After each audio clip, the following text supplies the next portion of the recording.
What if the wrench that fixes a broken engine also unlocks the door to a heart you never knew was waiting for you? One rainy night, a grease-stained single dad pulled a stranded millionaire from the mud. Weeks later, she handed him something worth more than her fortune, the keys to her soul. Stick with me for the next 12 minutes, because this isn't just a love story, it's proof that kindness can change two lives forever. The storm hit like a fist. Water sheeted across Route 17, turning the asphalt into a black mirror that swallowed headlights whole. Jake Harlan gripped the wheel of his tow truck, knuckles white, the wipers fighting a losing battle. His 8-year-old daughter, Mia, slept in the passenger seat, curled under his old Carhartt jacket, her breathing the only sound softer than the engine's growl.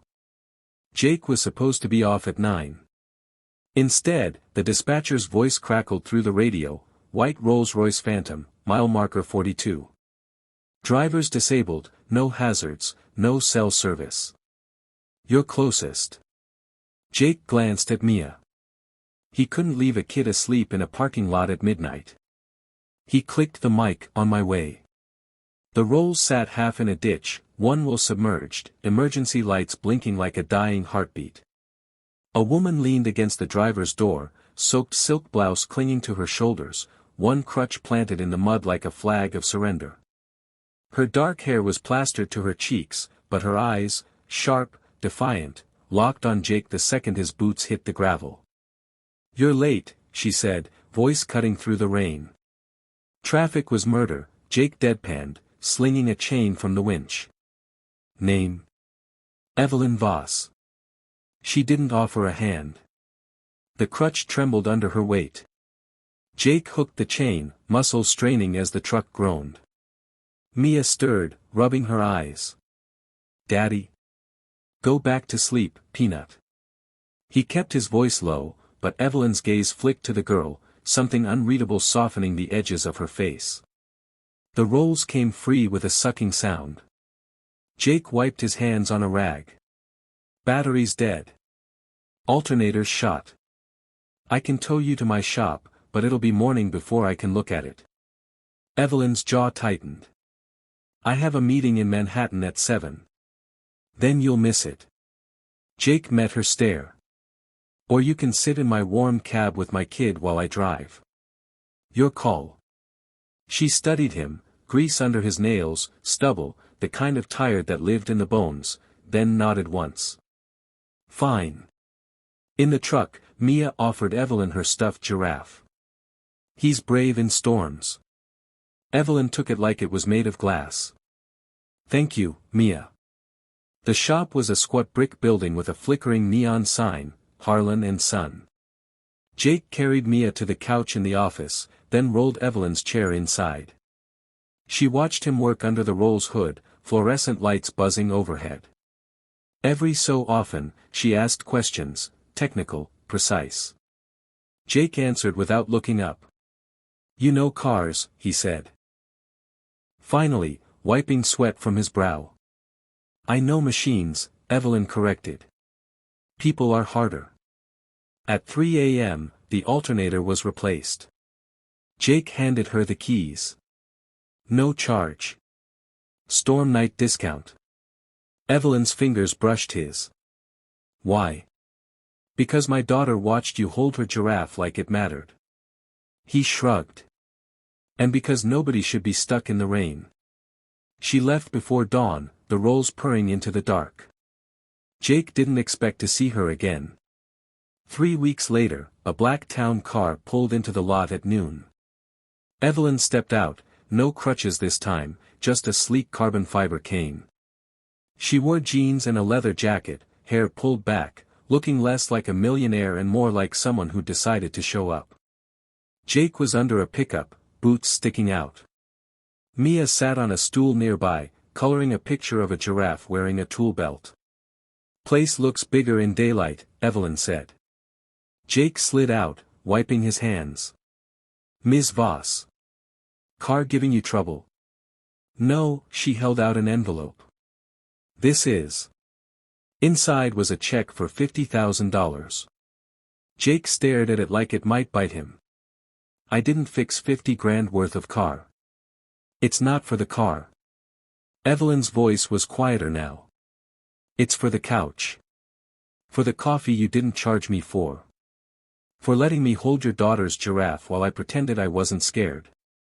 Jake folded the check and handed it back.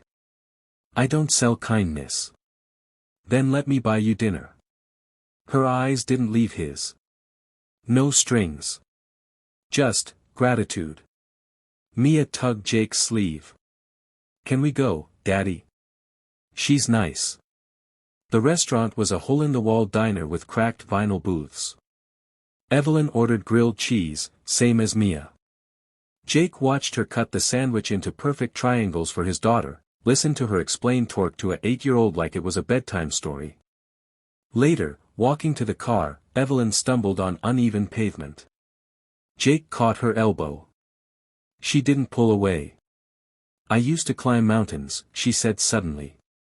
Before the accident. Now I can't trust my own legs. Jake opened the passenger door. Trust is earned. Legs, people, same rule. Over the next month, Evelyn became a fixture. She brought Mia books on astrophysics.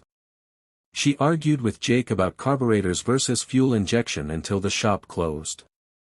One night, she found him in the office, staring at an eviction notice. Rent's late, he said before she could ask. Landlord wants the building for condos. Evelyn didn't offer money. Instead, she showed up the next day with a lawyer. By Friday, Jake owned the shop outright, paperwork signed, no loan, no catch. When he tried to refuse, she cut him off. You gave me back my dignity that night in the rain. Let me give you back your home. Mia's 9th birthday fell on a Saturday.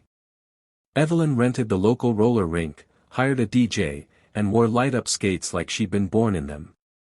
Jake watched her spin Mia under the disco ball, laughter echoing off the walls, and felt something crack open in his chest.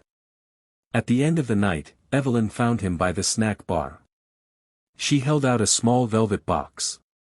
Inside was a single key, brass, old-fashioned, attached to a red ribbon. It's not for a car, she said. It's for the house I grew up in. Upstate. Needs work. Needs people. I thought maybe you and Mia could help me fix it up. No pressure. Just a place where storms don't matter. Jake turned the key over in his palm. You're asking me to move in with you. I'm asking you to let me love you both.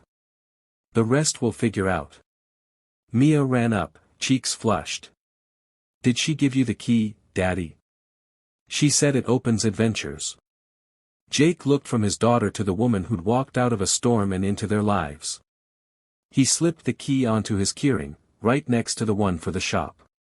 Adventures, huh? He smiled at Evelyn. Guess we're in. Jake never cashed that 50 grand check. Instead, he framed it above the office couch, the same couch where a millionaire once held a stuffed giraffe and learned that some things can't be bought. If you're watching this and feeling stuck in your own storm, remember, the smallest act of kindness can hand someone the keys to a whole new life. Hit that like button if you believe in second chances, and I'll see you in the next story.